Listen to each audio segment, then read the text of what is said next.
What's going on, everybody? Welcome back to the Timeless Movie Podcast, episode number 165. My name is Victor Vasquez. Appreciate you joining me on this episode and this channel where all we do is talk about movies. Movies that come out in theaters or in streaming. We'll talk about them, give some high-level thoughts, pros and cons, whether you should check it out in theaters if it's available. And then at the end of the podcast, we decide, after watching this movie once, is it timeless? Is it something that you can see yourself rewatching in the future? Does it stand the test of time? Does it become one of your favorite movies? Maybe, maybe not. That's just my opinion on what I try to do with these movies. You have your own opinion. So if you want to voice those opinions, follow us on Spotify, YouTube, Apple Podcasts. Send us an email, timelessmoviepod@gmail.com. Mr. Ohm, it's been a couple episodes. Okay. I checked the email. We got one. Really? Yeah, from a man named Dan. Spam? Dan the Man. No, not spam. Dan the Man. Dan the Man? That's what I'm going to call him. What, But his name is Dan, though. What did Dan the Man say? Dan said that he really enjoyed our episode. He's actually been commenting on the Spotify one. He enjoyed our episode for Tron Ares. He enjoyed some of the other episodes that we've done. So wanted to give Dan another shout out, even though I already did on a previous episode. But, man, I can't just go through the housekeeping without introducing the man right here. The guy that comes out Another man? Another man. Omar the Man? Not Dan the Man. Omar the Man. Mr. Ohm. The alphabet to my Glinda. Omar Vasquez. What do you think about that? I don't like when you do those. Why'd you laugh then? That tells me that, like, hey, you know what? I enjoyed that. And I'm going to keep going. Then Don't laugh. No, then why'd you ask me afterwards if I liked it? So My laugh would have been like reassurance enough. Yeah. But sometimes I get double reassurance sometimes. Anyway, Omar, thanks for joining us, man. I'm excited to have you here. If you didn't know by now, we're going to be talking about, on episode 165, Wicked for Good. This is one of Omar's most anticipated movies of 2025. One for me as well. I was really excited for this one.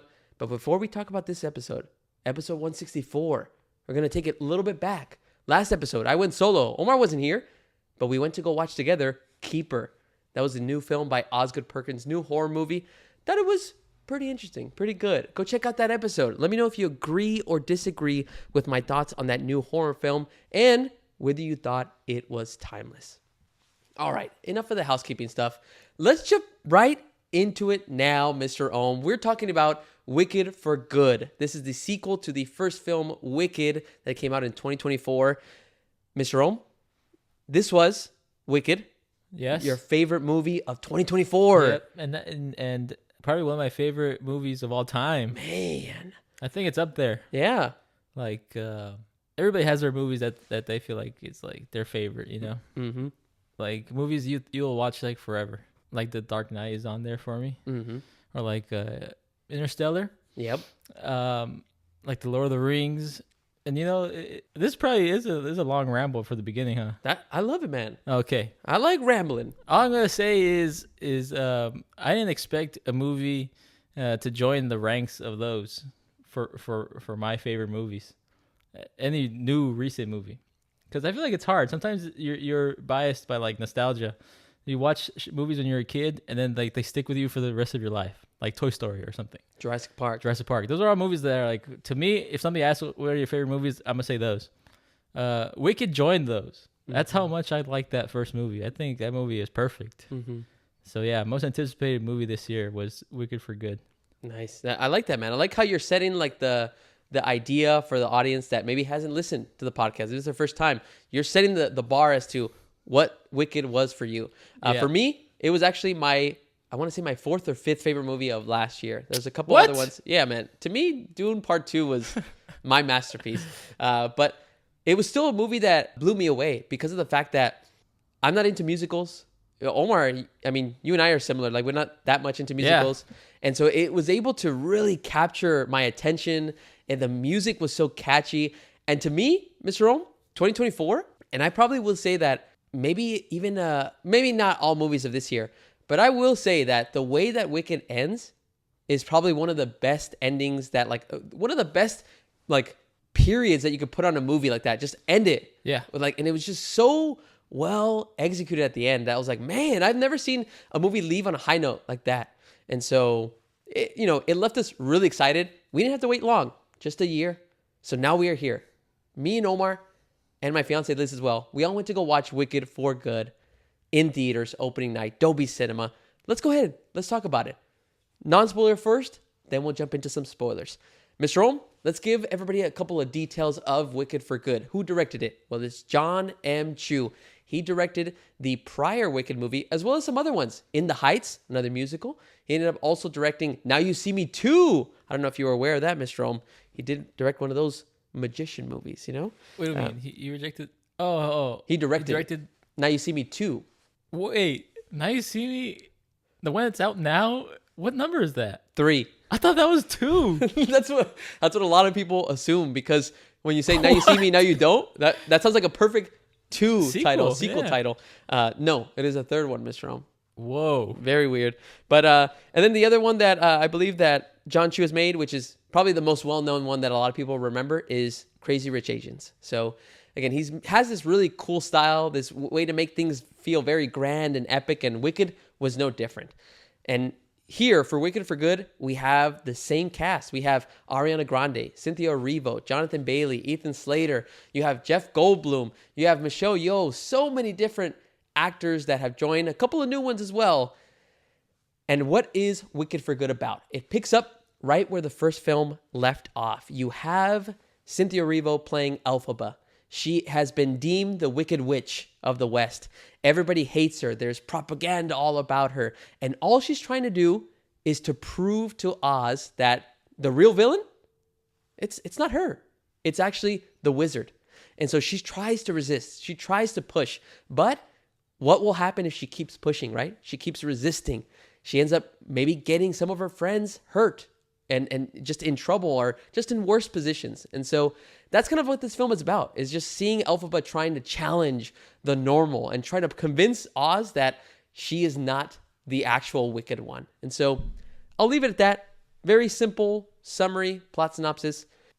Mr. Rome, you are the guest, but I want you to listen to what I have to say first. Okay.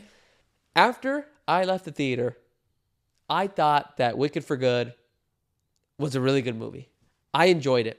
I definitely feel that it's very hard not to compare this one to the first movie. Mm-hmm. But I can definitely see that this movie, Wicked for Good, was definitely more of like a somber, more of like a sad type of a story. It almost feels like a goodbye in a way, because you know it is. You're saying goodbye to all these characters. You know, they pretty much have wrapped up all of their stories. But that's kind of the vibe that I got after I walked out of the theater. It was very solemn, very somber. And so that kind of leads into a couple of very tricky things that I think go against this movie, which we'll get to a little bit later. But there's still a lot of good stuff that this film has. Like, it still has really good performances. It still has things like visually that are very, like, really capture your eye. I still like the colors, the design of all the different types of sets. There's still so much that I really enjoyed. And I actually liked the closing of this chapter of this story, of Elphaba, of Glinda, of Fiyero. So I enjoyed it. I thought it was a good movie. Let's talk a little bit later, but like, again, obviously comparing those two, but just on this standalone experience, I had a good time. Mr. Ohm, I'll pass it to you. Any different thoughts? I mean, no, but like, as far as comparing it, I feel like you have to, because this is not really a standalone movie. Yeah. You're never going to watch Wicked for Good by itself. Mm-hmm. I feel like it's going to be a 2-part watch. You're going to watch the first one, then you're going to watch this one. Mm-hmm. So I think its goal was to like just stick the landing, and it accomplished that, right? Mm-hmm. Like I think it was a good ending. Mm-hmm. I think I felt good about it. Yeah. The movie is not like the first one though. I feel like it and not just in terms of like energy. The ending or the energy or like the tone, but for me it was the thing. The biggest thing I noticed was the structure, where I guess I'm not gonna spoil anything, Mm-hmm. but it just felt like there wasn't enough to fill in the time. Whereas the first movie, you had a lot to fill in. A lot to fill in, and I think every scene You know, they say like stuff that happens in the movies is either supposed to push the plot forward or develop characters. Mm-hmm. I feel like the first movie, the reason I loved it so much is because every scene is almost necessary, and there's nothing wasted, Mm-hmm. and every scene is different and feels different and adds something to the story. I don't think this movie did that. Mm. For me, a lot of scenes felt repetitive.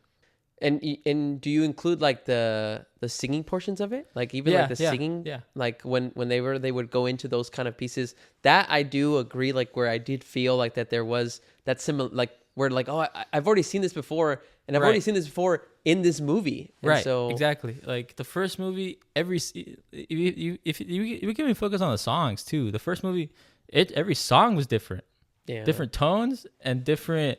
Everything. It's like I just feel like the first movie was so perfect. Yeah. And this movie, like you said, sometimes it did feel like, oh, we saw this already, or like, well, we know this character feels like that already, or we know they're struggling. There really wasn't. To me, it felt like they didn't have. There's too much time. Yeah. Maybe they packed in too much in the first movie and then not enough in the second. I don't know. Yeah. But in terms of like if I watch the first one, I'm gonna be happy watching the second one because I know it's still a good story. Yeah. And it still sticks the landing. Nice. Well said, man. Let's dive into a couple of pros and cons because I know that we kind of dug into a little bit in both of our statements in that kind of way. Let's start with a couple of positives. I'll kind of kick things off and then I'll pass it over to you. Speaking about like the film itself, one of the things that I really enjoyed, Mr. Rome, was the way that the camera would sometimes move in certain scenes, like the way that it would transition in certain ways. Specifically, and again, I'm not going to spoil too much, but I know that you'll know what I'm talking about, is that in certain musical elements, there was this one incredible scene that kind of moved the camera around in a certain way where it almost felt like it was one continuous take all the way around. We'll get into it in spoilers, but I don't know, the way that this movie kind of used the camera to just kind of highlight different types of just characters and kind of show a little bit more of their emotion, like just the way that it would transition from scene to scene, musical element to musical element, or back to, maybe from somebody singing to just somebody just talking normal and going through actions. I really enjoyed that. The first film obviously does it in such a way that like, it's a 2 hour and 40-minute movie, but that one is just going so quickly. The pace is amazing. This one is not that quick, right? Again, it goes back to that feeling of somber, it's a goodbye, and so it kind of sticks a little bit longer than it should, but I still really enjoyed the way that it would transition from moment to moment. So that was one of the positives that I had. Mr. Rome, any other positives on your side? Yeah, and I really like I guess this translates to the first. It's hard not to talk about the first movie and this movie because they're kind of the same. Yeah, like they're directed at the same time, they're created at the same time, right? Yeah. So I'm just something I liked is like the world building, right? Mm-hmm. And like I've seen interviews with the director, John Chu, and he's talked about how like world building was like such an important thing for this movie. So like there's like they rely a lot on practical and like they just and the attention to detail, right? Yeah. And so there's like a scene in particular in this movie where they're shooting out the propaganda posters, and it's like 2 Emerald City guards, but it's like these weird guns specifically made to shoot out paper. Yeah. And like stuff like that I think is immerses you even more. Yeah. So a big pro is like the world building. You really feel like you're instantly immersed. And the only thing I compare it to is like Lord of the Rings. Lord of the Rings is one of those movies where like you watch it and then within 5 minutes you're fully in Middle Earth and you believe it. And I felt like that with this movie, and the same thing as the first one. Yeah, it's like within 5 minutes you're like in Oz and you believe it. So that's a pro. Nice, I like it, man. No, yeah, it's definitely super effective when a movie can kind of get you in within the first couple minutes like that. And I think it does have to do with the production design and things of that nature too. Mr. Rome, other pro that I had about this movie was I actually really dug that it was more of the focus. Obviously is always going to be on Elphaba and Glinda, but I really liked Glinda's arc in this kind of, in this story that they kind of told. If you were to think about it in very simple terms, part 1 is all about Elphaba and Glinda's more of like the side character. And in this one, it's still kind of 50-50, but you see more of the change from Glinda. She's the one that has to really completely change the way that she kind of processes things in this world. And so I really enjoyed those kind of aspects. Again, I'm not going to go into too much detail, but there's a lot of like battles, like even like within herself. We'll talk about maybe like, I think you mentioned a little bit of it, the tones of some of the songs. Like you can kind of see that there's a little bit of the challenge that is going through her character, and for Elphaba too. But I just noticed it a lot more for Glinda. So I almost like want to say that this film almost cares more about like Glinda making those steps to change in a way. So that was one thing that I really wasn't expecting. I thought it was still going to focus more on Elphaba and like how she's going to try to resist or prove, what she's going to be able to do before we get to the Wizard of Oz story. So that I really liked. Mr. Rome, any other pros? I mean, I guess this is gonna sound pretty straightforward, pretty basic. The music, music's still incredible, Yeah. Not much more you can say about that. It's like it delivers. Yeah, it delivers. Yeah. I do have a con on the music, but we'll get to that in the con section. So like right now? No, I still have another pro. Oh, okay. Only other pro, and this is one that I actually am really interested to talk to you about. Okay. Is my last pro, or one of the last pros, is I don't think there's any way that you can escape the discussion of how does this then go into Wizard of Oz. Right. So I think you even see it in the trailers. You see the Cowardly Lion. You see Dorothy walking with the other characters that she's with in the Wizard of Oz.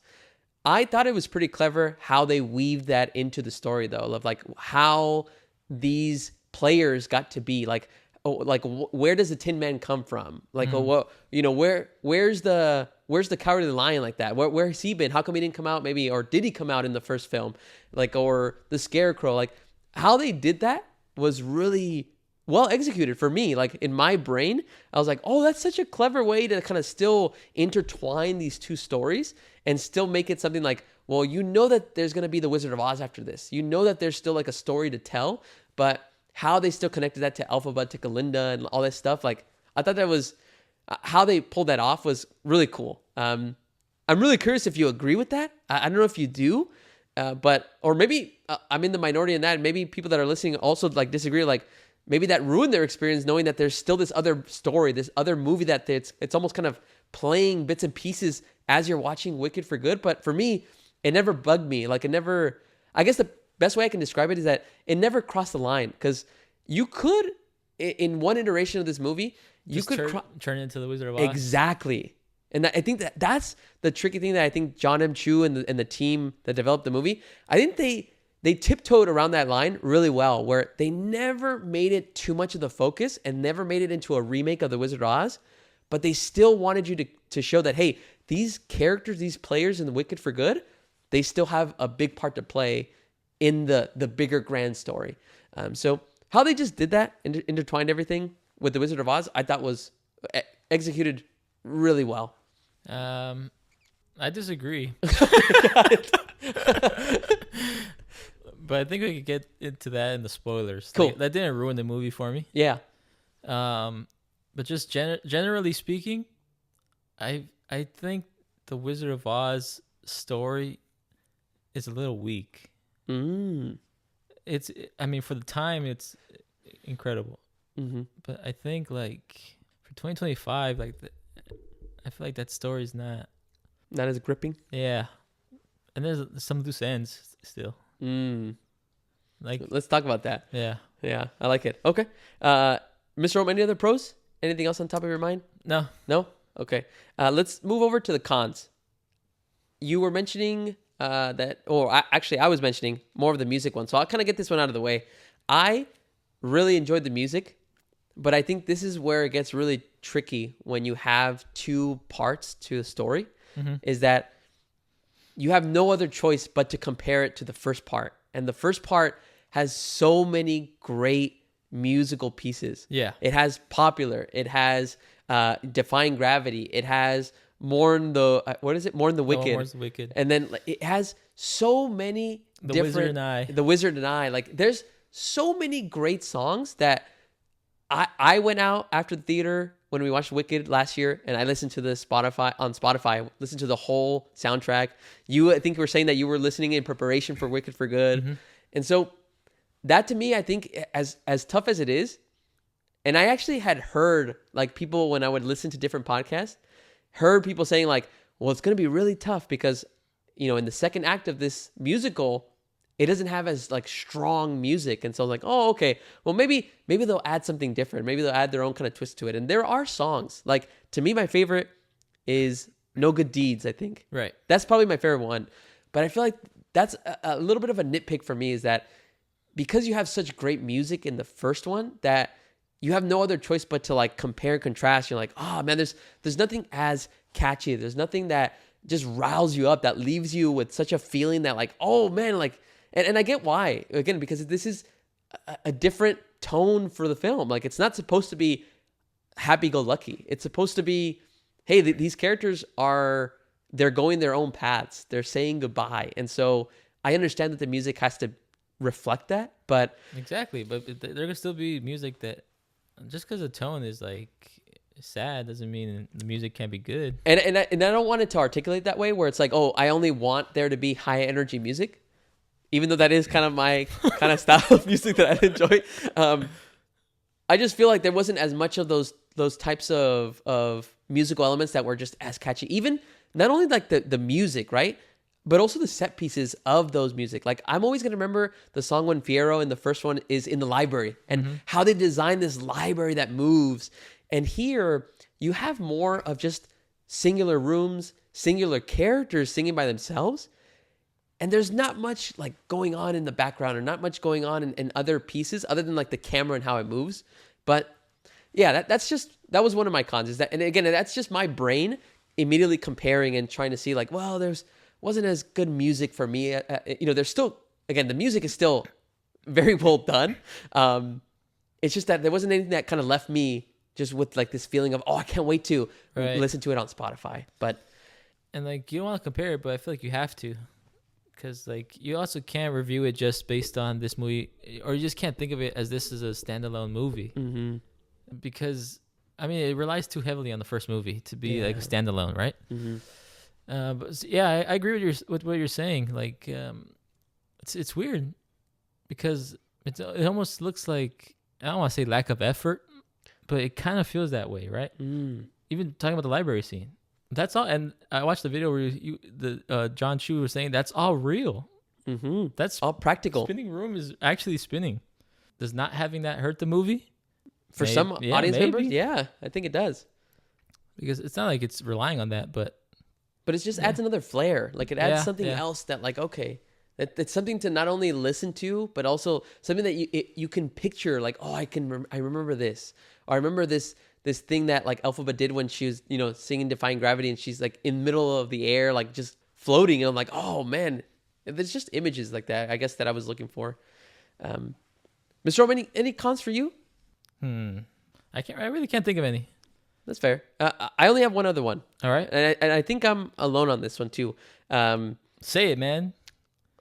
And own it. If you're alone, that's fine. No, I'm on an island on this one. That's fine. You should own it. I actually did not buy anything from the character Nessa. What do you mean? In terms of like... In terms of, I should have hated her. But you didn't? But I didn't really feel that much. But I know her character's designed to be a character that is despised, that is loathed. And I never... Really? Yeah, I mean, like, she like does things that end up hurting people of Oz, making rules because she's a governor. She feels like she's owed something in some ways. Yeah, I mean, I would feel like, well, the way I see it is like, I don't think they're intending to make her be a hated character. Then it might be my interpretation. Then how they set up that character at least in the first one, and then like you showing her in this film, to me, like it seemed like they were setting it up that way, where like she was meant to be like the character that would oppose Elphaba or oppose other characters and make you want to like go against her. And so that kind of, when I would see her, and like even like the performance a little bit was like, I just didn't buy like what was happening. I was like, okay, so what are you looking for? Like, what do you specifically want? Like, I get your wants for like wanting to be with Buck and like and stuff like that, but like, or not Bud, with Bach. But I don't know. I don't know if it was like the delivery of what was like being done by the character or how they were setting up. But I didn't really buy that character, so I didn't know if I was supposed to like hate her. Like, and I think maybe other audience members like either may have hated her or may not have, because something ends up happening to her in the story. And so I don't know. To me, that was like a small little nitpick. Not something that ruins the movie for me. I still think the movie's good, but I don't know. I just maybe my interpretation was off about that character. I mean, I didn't mind it. It just came out of nowhere. That's what I would say. Everything, even like her motivations, to me personally, I feel like they came out of nowhere. And if I'm like being honest, I think a lot of there's a lot of scenes where I feel like they come out of nowhere. Motivations from characters, or just just things that happen. Things that happen. Like, like no therefores, exactly, just and thens. Exactly. Scenes are connected by they should be connected by therefores or buts. Yeah. So this happens, therefore that happens, or this happens, but this happens. There's a few scenes where it's like, and then this happens. I feel like that Nessa storyline kind of feel like an and then. I can see that. Yeah. Like we'll dive into a little bit more in the spoilers, but yeah, those are the only ones, Mr. Rome, the only cons that I had. Just nitpicks. Anything on your end on maybe something that came up in regards to? I'm ready to talk about spoilers. Let's go, man. Well, before we get there, we got to recommend. Should people go watch this in theaters, Mr. Rome? What's the first feeling that you get? Just to clarify, Alphabet doesn't do that in this movie. So what do you think, man? Should people go check this out in theaters? If you like the first one, I say definitely see it in theaters. I'm with Mr. Rome. Even though I was making it sound like if I was giving this film like a negative kind of a view, I still think it's a great movie to watch. And like Omar mentioned, if you're a fan of the musical or if you're a fan of the first one, this is a great goodbye. It's closing out the story for all these characters. Exactly. You want to see how it ends. Yes. Here's the thing though. If you didn't see the first one, I don't think you have to see this one in theaters. What do you think about that? So like if you didn't see Wicked Part 1? Yeah. Oh yeah, I mean they're going to be totally confused. But I mean there are people that watch sequels without watching the first movie. That's a good point. Yeah. And maybe they want recommendations though. Should I watch this even though I didn't watch the first? No, yeah. My recommendation would be no. No, go watch the first one. Then watch the second one. In theaters? In theaters. All right. Well, that's our recommendation in regards to Wicked for Good. Let's now move into spoilers. Let's start diving deep. Let's start spoiling some stuff about Wicked for Good and really answer the most important question of this podcast. The reason that this is designed is Wicked for Good timeless. But before we get there, please jump out of the video now. Jump out of the podcast. If you don't want to be spoiled, please, we're going to start covering a lot of stuff. Me and Omar just without any consideration, we're just going to start spoiling random stuff. So if you don't want to be ruined instantly, like, yeah, you better be careful because Omar, I'm stopping Omar. I'm putting my hand up. Hey man, don't spoil it. But again, feel free, watch the movie, then come back and leave a comment, leave us an email. That way we can interact and talk about this movie even more. Okay, I rambled long enough. Mr. Ohm, you are the guest, and I want you to start, man. Let's answer the first question. Is Wicked for Good timeless? The big question? Look, fortunately, I must say no. No way, man. Yeah. Hey, you kind of swerved me because earlier in the podcast you were saying, well, hey, you have to consider these as two parts, man. And so when I watched the first one, I want to watch the second one and maybe close it out. And so I was like, is Omar giving me a hint that... Well, this is what I was going at when I was saying that. I would only watch that one if I watched the first one, but I can watch the first one without watching the second one. You get what I mean? I get exactly what you mean. Like the second one can only be watched if I want to after the first one. First one's being watched mandatory. Yeah, no matter what. And after that, I could just stop. Yeah. That's what I was kind of going for. Yeah. What do you think? No, I'm kind of with you. I just to prove it to you, Mr. Rome. Anybody that's listening, you can't see it. Okay. I have a section called "Is it timeless?" You left it blank. Left it blank. Because I honestly, because I'm gonna stop you right here. Because this is something you do. and you know you do it. Uh-huh. You'll decide if it's timeless, if it's a part of a series, and you'll be like, well, if I watch these, then I have to watch that one. I'll own that, man. You own that? Yeah. All right. That's usually with Marvel, though. Oh. Marvel's the biggest one, I think, that I do that where it's like a series, but hey, I might want to do an Infinity rewatch, you know? And so like, That doesn't mean every single one is timeless. well, good thing for me is I'm growing. Okay. Just like Glinda in this movie. You changed? She changes like that to be good. And maybe I'm changing too. Victor the Good? That has a nice ring to it. No, but for me, Mr. Rome, I'm flip-flopping. Because I can see this still being timeless because like you mentioned, when I watched the first one, maybe I do get the feeling of wanting to close out the story. Maybe I want to see the end. But on the other hand, knowing that after defying gravity, like how strong of an end that is, man, yeah. I'm happy to just lead me into Wizard of Oz. And you know, and this is a point I was gonna bring up too. I never watched the musical, so I didn't know how it was gonna end. I fully thought the story was gonna end before the Wizard of Oz started. Yeah, I didn't know it was gonna go at the same time. I'm with you. I was surprised, like when I saw the clips and the trailers of like Dorothy, I thought that was just the end. Like I was like, oh, they're just showing us the end of like leading into the Wizard of Oz. I think I would have preferred no Wizard of Oz.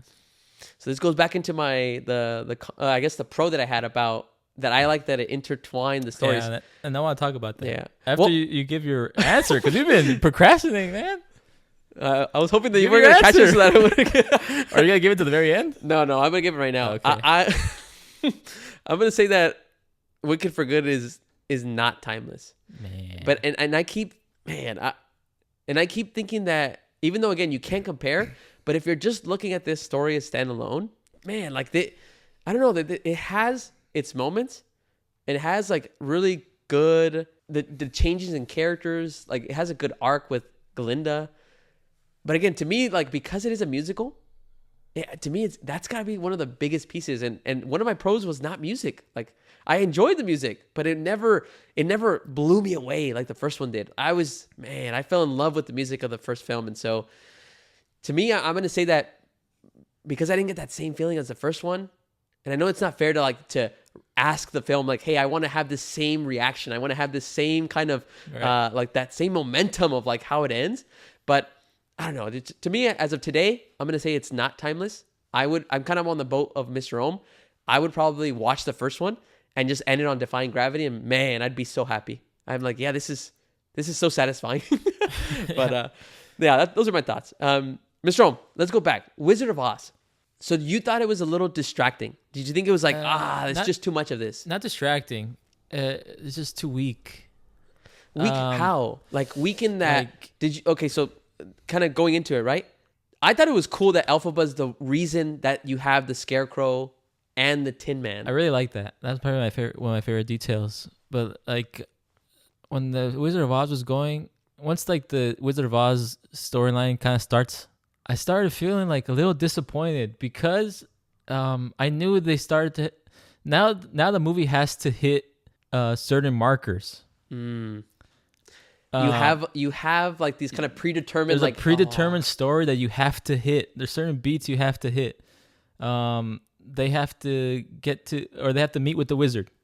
The wizard sends them to kill the witch. She kidnaps Dorothy. Like they have to hit all of those, and that's where that's to me. I say weak because to me, like I feel like the Wizard of Oz story is kind of, because it's old. It doesn't really like hold up. It doesn't have layers like that. It's not like, you know. Like let me bring up this moment. Why does the wizard send Dorothy and her friends to kill the witch? What's the reason behind that? I mean, other than to... Because in the OG movie... Or do you think it's just to kind of get like the rest of Oz to like... Kind of like, oh, yeah, we're all in this like as a community together to get rid of this witch. To maybe build more momentum to like the witch is the problem. Do you think that's... But the rest of Oz doesn't help the friends. Yeah, it's true. Like that would make sense if like the entire army went to fight the witch. Yeah. Like in the OG story, there doesn't have to be a reason because we're following these characters. They're the main characters, and we don't question it. Mm-hmm. But in this story, like there's really, I couldn't find a reason why the wizard would send these people. Or why would he like have such faith that they were gonna be able to stop her? That they would be able to kill her. Yeah, 4 people. If they've had an entire army trying to hunt her down, they can't get her, and monkeys, and nobody can trap her. Yeah. And so like there's certain things where it's like and that's why I was expecting maybe I was expecting them to explain things better, or even at the very end when Glinda, she goes back to the Emerald City with the bottle. So now she knows that the wizard is Elphaba's dad. Why does he leave? What about that? Well, I mean, causing the death of her daughter. He thinks the death of her daughter. So, like, that would maybe drive. Imagine if you had like caused the death of your daughter, you probably would flee and leave. Your like, strange daughter? You yeah, didn't know her. Yeah, I mean, he kind of knew her, right? Like they danced together in this movie. They got to know each other in the Wicked Part 1. Okay, forget that this is Wizard of Oz. Would that detail fly in the movie you see in 2025? Well, I will agree that it does resolve itself really quickly.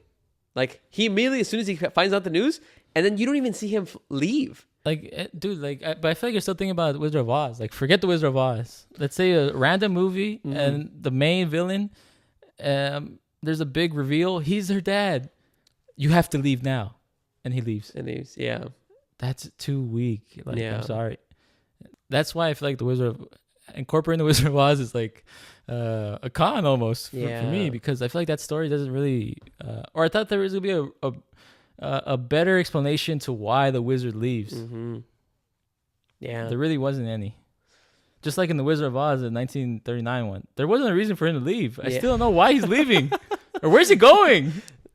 Going back home, maybe. Where? Like wherever he came from. I feel like this is an opportunity. This movie, since it's like a different perspective, it's an opportunity to explain these things further. Yeah, to flush it out more, to add more color. But it didn't. It kind of just hit the points that they're supposed to hit, and that's it. And move on. Yeah.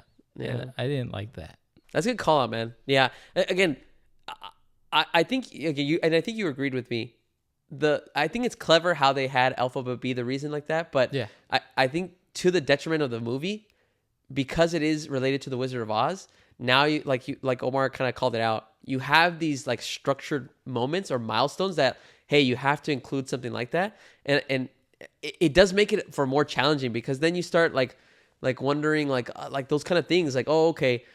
For me, it was, how come if Elphaba is the one that creates Fiyero into the Scarecrow, why didn't the Scarecrow ever bring up the witch maybe isn't that bad of a person? Like, and I know that, like, I guess he maybe is confused and he's looking for a brain, but at the end of the movie, Fiyero and Elphaba meet, and he finds her in the little, just spoiler warning, Elphaba does not die at the end of this movie. It was all a fake. She was hiding under a secret little compartment in the castle, but Fiyero knows exactly where that is and knocks. And so those are the kind of things, of threads that I start questioning, of like, well, how come he didn't know?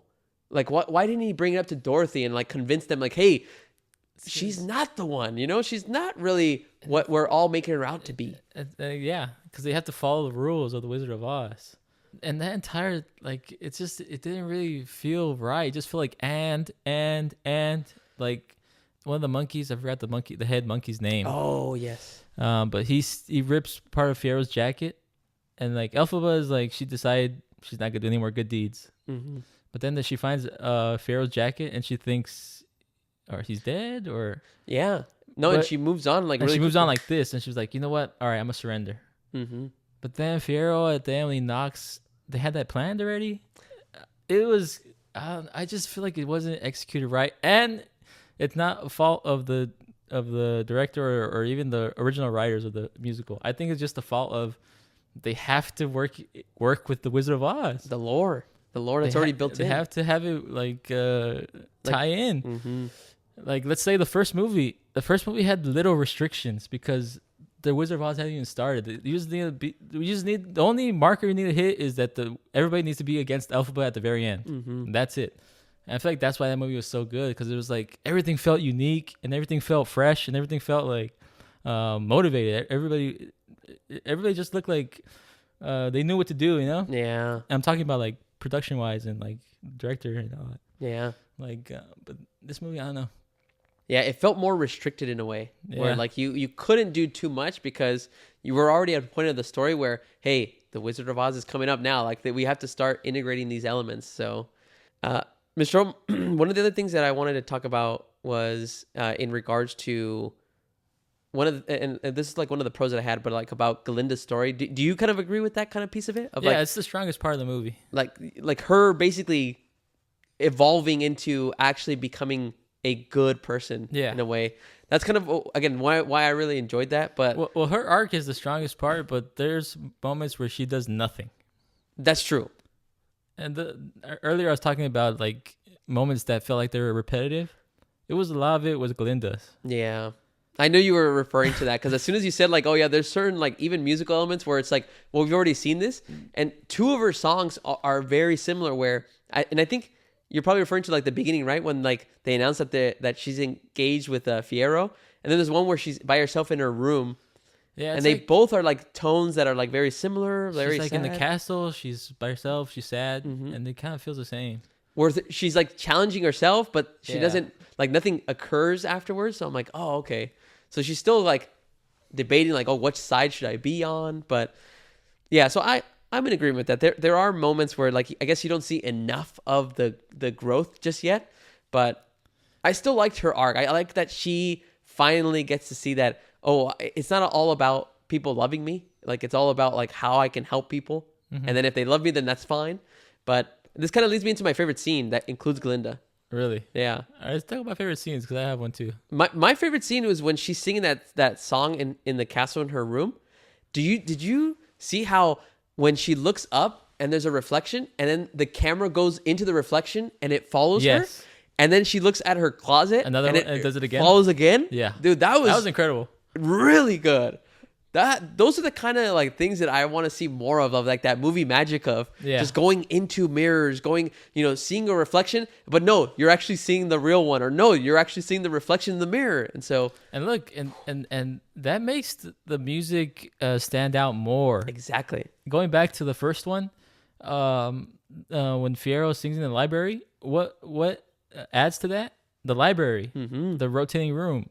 I feel like stuff like that would help the movie, like make each musical piece add something like unique to it, like that, like the camera shot through the mirrors. Yeah, I think they should have done more of that, but that was cool. Yeah, that was, I think, to me, like one of the most impressive like tricks in the movie of just doing that whole, making it feel like a one shot complete transition. So, and if I could call out something I really liked, and this could have been a pro, but I want to talk more in depth, so I want to add like more spoiler. No, it's not really spoilers, but it's anyway. I really liked how there's a lot of mirroring between this movie and the first movie. I forgot the songs exactly, but some songs that Elphaba sang in or like Glinda sang, "I'm Not That Girl," but Elphaba sang that one in the first movie, and or songs that they sang in the first movie, they sang them here. Like bits and pieces of them, but they were different lyrics because the tone was different. Dude, I loved that. And the movie, I think, opened with that. And I was so pumped because I was like, I'm loving this already. It's the same songs, but they're inverted. Yeah. I really like that aspect. Like a lot of the stuff that was happening was inverted from the first movie. And I think one of them was like, one of the lyrics was like, oh, like unlimited. And I think at one point Elphaba says like, I'm limited. Oh yeah, I think so. I forgot. Like that there's even those little small changes like that, like show like, again, how the characters are changing and evolving. That's a good call out, man. I really did dig that. I also saw the parallels, like even in the movie of like how you have like Glinda and Elphaba like always on opposites. Like I think when you have Glinda going up the stairs and you have Elphaba going down the stairs at like a specific location in the castle, like just mirroring shots too was really, really cool. Mr. Rom, how do you feel about this? What segment is this? This is still talking about some stuff that I wanted to talk about, like just random segment, random spoiler section. Okay. I guess going back to the arc of Glinda, Mm-hmm. do you feel like this movie, maybe like a message that this film is trying to say is that sometimes we can't be the igniters of change and that we have to basically set it up for somebody else? You're kind of mixing the Running Man with this? Yeah, like or like Mission? Running Man, but like other movies too. Like if you think about this is gonna be really weird, but like Begonia, Uh-huh. when we talked about Jesse Plemons' character, of Right. he was so focused that he was right and he was not gonna stop, even if it meant getting the whole world destroyed. And so Elphaba has that choice. Do I keep going? Do I keep pushing? Even if it loses my friends, loses all my family members, everything. But what does she decide to do? She decides that Stop. she stops. But she doesn't just stop. She then looks at the next person that probably can do the change, can make a difference, because people are already so confused and so changed. Like that. So to me, it's I got another comparison for you, okay. Tell me. and this is you're gonna like this. Tell to Elphaba is Batman. Glinda, Harvey Dent. Oh, I like that. Batman So realizes he can't save the city. It has to be somebody like Harvey Dent to save him. exactly. That's a great one. Yeah, like where basically he sees that like everybody already considers him the White Knight, the person the that hero. can save the city, and like all the work he's doing is never good enough. But he's giving Harvey Dent the keys. That's what Elphaba does. She at the end she gave Glinda like, this is it. Like you could do it. You could save the animals. You could free Oz. Yeah. Yeah. So that's kind of how I read the movie. Is that what if the movie's just trying to tell us that, hey, like maybe we have to be so self-aware that like even though everybody thinks that they're the main character, the hero of their story, you have to be so like to another level that like, you know what? I know that I can't keep going because I'm just going to cost more people's lives. So let me just then like alley-oop it to somebody else. Yeah. Let me give it to somebody else that I know can make that Dude, difference. that's a good. I like that. It's like you have to be selfless. Exactly. Like, you can't be. Maybe your role is to give the assist. And could you make that Could assist? you do that? Like you want to be Michael Jordan, but maybe your role is to pass it to Michael Jordan. Could you make that decision? It's like almost like checking your ego at the door. And that's kind of what I felt for like this one. Like that, I felt like Elphaba like kind of saw that, and that's why I think it's more of Glinda's story, because you're seeing her grow into the character of like, well, she actually is the difference maker. She is the one that's going to lead like Oz to a different era. And so it's like, oh, okay, that's good. That's good. Just adding another kind of element to that. Segueing into something that has nothing to do with what we were just talking about. Mr. Rome. Wait, how long is this video gonna be? We can make it as long as we want, man. Mr. Rome, this is the last thing I want to tell you. All right. Did you notice what Elphaba said to to the wizard when they were in the dungeon with all the animals? What? She was like, he came down and then he goes, Oh, it's not what it looks like. it's not what it looks like. You're a bad man. You're a very bad man. Didn't you think about Seinfeld?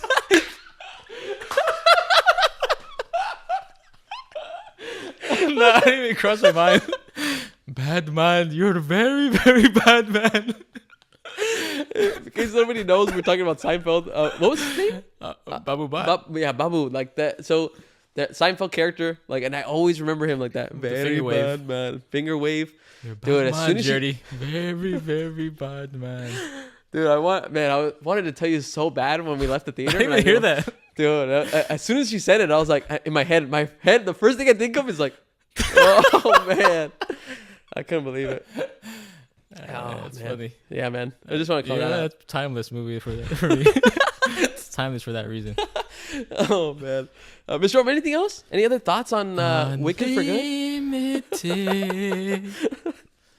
Oh man, dude, I'm really curious, like how this is really gonna like. I mean, not timeless, so I'm assuming that maybe when we get to our top 10s later this like in December, we'll see where it lands, man. Yeah. But anything else? Anything top of your mind? Anything else that you can remember that you wanted to talk about? I think we covered a lot. I think we covered a lot. Was there any like last thing, I guess, any like shot that really impressed you? Because the only images that I can remember very clearly is always when Elphaba sings "No Good Deeds," and she's in the dude, that moment is incredible. It was so good. People started clapping it at in our theater. It felt like the end of Defying Gravity. Remember, you know how it just stops? Yeah. I was like, I kind of thought the movie was gonna end right there. It felt like it, didn't it? It did. Like, whoa, is that the end? That song was so good. Actually, I have one other question I want to ask you after this, if you have a shot. If not, I can move over to the question I had. Go ahead. Do you think there should be more movies that are only 2 parts? Yes, man. I think 3 parts are overrated. They're done too much. What do you think about that? Sometimes trilogies are done just to be done. I agree with that. Or were you trying to say 2 movies over 3 or 2 movies over 1? I think I was gonna say, well, no, I think more in line with the first portion of it is, should we see more 2-part movies than 3-part movies? Yeah, I say yes. The other question, should movies be split in half, like Deathly Hallows or Hunger Games Mockingjay? Yeah. Should they even? I've always hated Deathly Hallows Part 1 because it doesn't feel complete to me. It feels like you're just like going. That's when they're trying to find the Horcruxes, right? Yeah, With that, and yeah. it just feels long. Like, because it's a half a movie. It's supposed to. I feel like movies between 3 or 2 movies. I think we should do more 2s. and then if you think about it, there isn't a lot of just 2 movies though. Like I started compiling a list. You know which ones that I came up with? What? Kill Bill, Volume 1 and 2. And that one's good. See, and this is what I told Liz. The first one's better than the second one. Exactly. And I felt the same vibe for this one. Yeah. Where when you think back to Kill Bill, I remember moments of the first movie. Isn't the story that Quentin Tarantino wanted it to be one movie? It is, yeah. His goal was to watch it all in one go. And this Wicked is technically one movie. Mm-hmm. Look, all right, here's the options. If it's one movie, don't split it into 2. Just suck it up and Make it 3 hours and 30 minutes. Yeah. Or however long. But don't do 2. But if it's between 3 movies, I say try to do 2 movies, you know? Yeah. Change it up a little bit. Yeah. Sometimes trilogies are like too forced, you know? And I think it also helps out that you don't have to wait that long. If you know it's going to be 2 parts, look at like this. I love this. 2024, Wicked. 2025, Wicked for Good. And Perfect. Yeah. We're done. Buy it on Blu-ray, and that's it. Yeah. Perfect.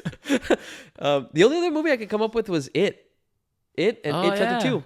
Just 2 chapters. That was cool. Yeah. But again, same idea. First one's better. The first one is the one I remember the most, even though the second one has like other well-known actors. Yeah. It's like, oh man, that's crazy, man. Who knows, man? Who knows? Either way, Mr. Ohm, this is a good discussion, man. I'm glad that we yeah. talked about this one. I'm glad we watched it together. But like I always mention on these episodes, who cares what we think? We want to hear from all of you. What are your thoughts on Wicked for Good? Any fans of the musical? Are we way off? Are we just like, no, you guys are just completely not getting the story? Let us know in the comments. Is the inclusion of the Wizard of Oz, is that a positive for you like it was for me? Let me know in the comments. That way we can interact and talk more about Wicked for Good. All right, everybody.